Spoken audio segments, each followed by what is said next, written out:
ఆపదలో ఉంటే అడగకుండానే సాయం చేయడం, కష్టాల్లో ఉంటే మేమున్నాం అంటూ తోడు నిలవడం పల్లెల్లో తరచూ చూస్తూనే ఉంటాం.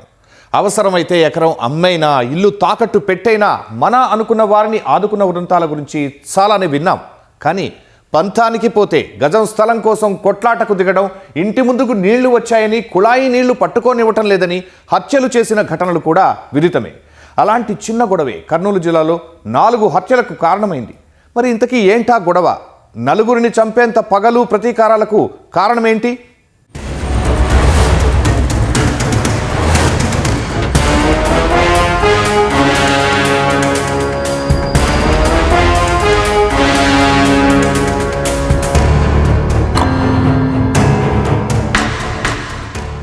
గోటితో పోయేదాన్ని గొడ్డలి వరకు తెచ్చుకుంటారు.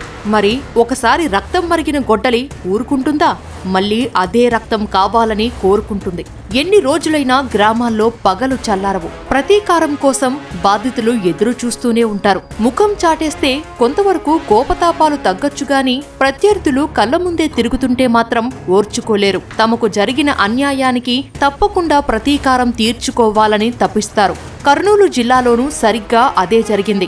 2 ఏళ్ల క్రితం జరిగిన జంట హత్యలకు మరో జంట హత్యలతో బదులు తీర్చుకున్నారు.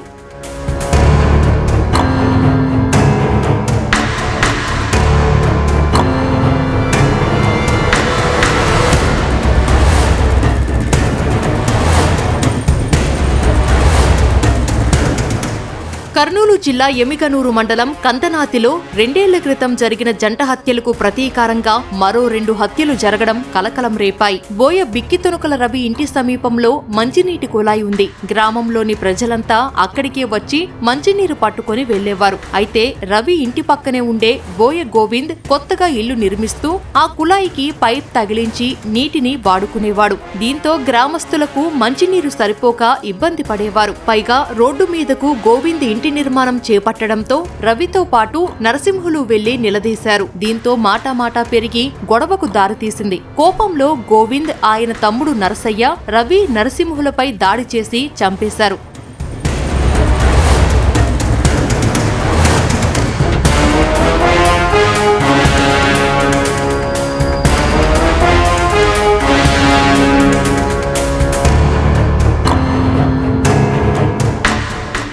ఈ జంట హత్య కేసులో పాల్గొన్న కొందరిని పోలీసులు అరెస్టు చేయగా మరికొందరు ఊరు వదిలి పారిపోయారు. అయితే గోవింద్ కుటుంబంపై బాధిత కుటుంబాలు పగతో రగిలిపోతూనే ఉన్నాయి. అయితే ఇటీవల కొందరు నిందితులు బెయిల్పై బయటకు రాగా ఊరు వదిలి పారిపోయిన వారు సైతం దసరా పండుగకు వచ్చి వ్యవసాయ పనులు మొదలుపెట్టారు. ఇది ప్రత్యర్థులకు కంటగింపుగా మారింది.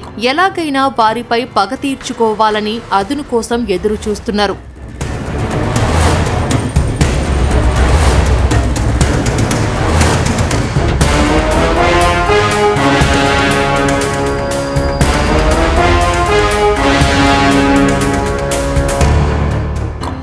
రెండేళ్ల క్రితం హత్యకు గురైన రవి అన్నదమ్ములకు నరసింహులు కుమారుడు, వారి దాయాదుల కుమారులు తోడయ్యారు. పక్కాగా పథకం వేసి పొలం నుంచి వస్తున్న బోయ గోవింద్ తో పాటు అతని భార్య, కుమారులను ట్రాక్టర్తో అడ్డగించి హత్యాయత్నం చేయగా గోవింద్ తప్పించుకొని పారిపోయాడు. గోవింద్ భార్య, 2 కుమారులకు గాయాలయ్యాయి. గోవింద్ తమ్ముడు పరమేశ్ ను ఇంట్లోనే హత్య చేయగా మరో తమ్ముడు వెంకటేష్ పొలం పనులు చేస్తుండగా నరికి చంపేశారు. ఈ కేసులో తొలుత 12 మందిని, ఆ తర్వాత మరో 13 మందిని కలిపి మొత్తం 25 మంది నిందితులను పోలీసులు అరెస్టు చేశారు. ఈ హత్యకి యొక్క కారణము బోయ బిక్కితొనుకల రవి ఇంటి ముందు ఉన్న పబ్లిక్ కొళాయిల నుంచి గ్రామస్తులందరూ నీళ్లు పట్టుకోవడం జరిగేది. అయితే ఈ పబ్లిక్ కొళాయి నుంచి పైప్ పెట్టుకుని బోయ గోవింద్ అనే అతను వాళ్ళ కొత్తగా కడుతున్న ఇంటికి క్యూరింగ్ నిమిత్తం పైప్ పెట్టుకోవడంతో గ్రామస్తులందరికీ నీళ్లు తగ్గాయి. ఈ బోయ బిక్కితొనుకల రవి మరియు బోయ బిక్కితొనుకల నరసింహులు వీళ్ళిద్దరూ కూడా గోవింద్ ఇంటికి అడగడానికి వెళ్ళినప్పుడు అక్కడ జరిగిన ఘర్షణలో ఈ రవి మరియు నరసింహులను చంపడం జరిగింది. ఆ కేసులో ముద్దాయిలుగా ఉన్న కొంతమందిని అరెస్ట్ చేసి రిమాండ్ చేసిన తర్వాత వాళ్ళు ఒక 2 సంవత్సరాల పాటు గ్రామంలోకి రాలేదు. అయితే లాస్ట్ ఇయర్ జరిగిన దసరా పండుగకి అక్టోబర్ 2025లో వాళ్ళు మళ్ళీ గ్రామానికి రావడం జరిగింది. చనిపోయిన రవి, నరసింహులు వాళ్ళ యొక్క రిలేటివ్స్ అంటే రవి యొక్క అన్నదమ్ములు తర్వాత నరసింహుని యొక్క కొడుకులు దాయాదుల బిడ్డలు వీళ్ళందరూ కలిపి పరమేష్ ఆయన ఇంటి దగ్గర పనిచేసుకుంటే ఇంట్లోకి వెళ్ళి అతను చంపడం జరిగింది. మరియు ఇంకొక తమ్ముడైన వెంకటేష్ ని ఆయన పొలంలో పనిచేసుకుంటే ఆయన కూడా వెళ్ళి అక్కడ పొలంలో నరికి చంపడం జరిగింది. గతంలో గ్రామంలో జరిగిన హత్యలకు ప్రతీకారంగానే ఈ హత్యలు జరిగాయని గ్రామస్తులు తెలిపారు. అప్పుడేమో గొడవపడి అట్లే కొట్లాడినారు, అట్లే తీరిపోయినారు. అప్పుడు కానీ కాసి ఇట్లా మందులు తాగి కొట్లాడి తీరిపోయినారు. మరి ఇప్పుడు ఇద్దరిని చంపినారు. ఇప్పుడు ఇద్దరు చచ్చిపోయినారు. ఒకరు ఇంట్లోనే చంపినారు. ఒకరు చేనులు వెండి చేను కన్నుంటే అనుకొని వచ్చి చంపినారు. ఒకరిని ఇంట్లోనే చంపినారు. వాళ్ళు వేరే వాళ్ళ ఇంటి పక్కలే సార్ బిక్కులలో ఉన్నారు. ఇప్పుడు కావాల్సిన వాళ్ళు చేసినారు దాడు, కావాల్సిన కట్ చేసుకొని చేసిన రోజుల్లో చేయని పోయిన కాడ అట్టే చంపినారు. ఈడో ట్యాటర్ వేసుకుని వచ్చిన కట్లకని పోయినాడు. పోయి వచ్చినారు. ఇప్పుడు పరమేశ్వరం నరికినారు, వెంకటేశ్వరం నరికినారు, చంపేసినారు. ఇప్పుడు ఉండేది ఏమో పరమేశ్వర భార్యని కానీ కాలు నరికినారు. అంత పైనది ఆడల్లో ఏమో కాలు చెయ్యరు కొట్టినారు గడపరి తీసుకొని.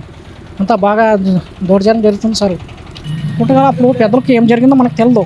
అప్పుడు నా 35 ఏళ్ళ కింద అది మాకు ఏముండదని తెలియదు. ఇప్పుడు పిల్లలకు వచ్చినది అది చిన్న నీళ్ళు కొలాయి నీళ్ళు కలదు. అది ఏమో చిన్నది ఏరే వాళ్ళు వచ్చి కొట్టుకాసిపోయినారు, ఇల్లు మీద పడినది అది అంతే. అది ఊకిల్లా అప్పటికిప్పుడు కొంచెం చేనుల కాడ అరసుకుంటూ ఉన్నారు. అది అంతే ఏం లేదు. అది ఇప్పుడు నీళ్ళ కాడ వచ్చి వాళ్ళు ఏరే వాళ్ళు కొట్టుకాసిపోయినారు, ఇల్లు మీద దొబ్బేసినారు. అంతే ఇల్లే కదా మాకు సరైన ఫోటోలు అంతే సార్. గ్రామంలో మళ్లీ గొడవలు జరగకుండా పోలీసులు పికెట్ ఏర్పాటు చేశారు. ఎవరైనా ప్రతీకార హత్యలకు పాల్పడితే కఠిన చర్యలు తప్పవని హెచ్చరించారు. తాగునీటి కుళాయి వద్ద మొదలైన చిన్న గొడవ నలుగురి ప్రాణాలు తీయడం గ్రామంలో సంచలనంగా మారింది.